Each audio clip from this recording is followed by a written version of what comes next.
Sudah hadir bersama kami mantan Panglima TNI Jenderal Gatot Nurmantio. Selamat sore, Pak Gatot.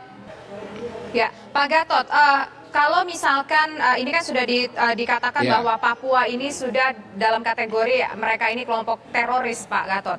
Nah, dengan diterjunkannya pasukan ini akan seperti apa, Pak? Saya justru sedih bahwa dikatakan berangkat ke Papua untuk bertempur. Ini suatu gambaran yang menurut saya yang membuat saya sedih. Mengapa? Bahwa di Papua itu adalah wilayah provinsi termuda Negara Kesatuan Republik Indonesia 1. Yang kedua, berdasarkan Perpu 59 tahun 59, bahwa Papua masih kondisi tertib sipil. Sehingga apapun yang terjadi di sana, kita harus menyimak apa sebenarnya latar belakang terjadinya gerakan-gerakan yang dikatakan kriminal bersenjata, sekarang dikatakan terorisme dan lain sebagainya. Kalau kita tidak melihat itu, tidak akan selesai. Papua tapi posisinya Papua saat tidak ini bisa diselesaikan dengan operasi militer. Kalau kita tidak menyelesaikan akar permasalahannya, ini tidak akan selesai.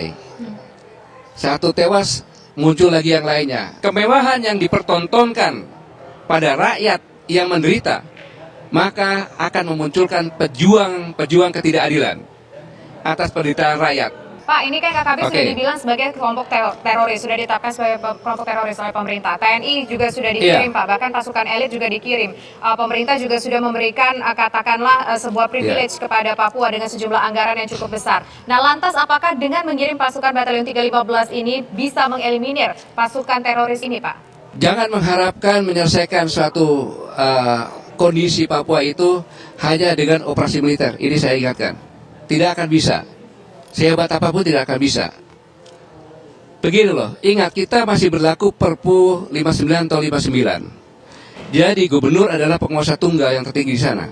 Tidak boleh kita melakukan operasi tanpa koordinasi dengan pemerintah setempat. Caranya bagaimana, Pak Gatot? Sementara pemerintah sudah memberikan begitu banyak juga ke Papua, Pak Gatot.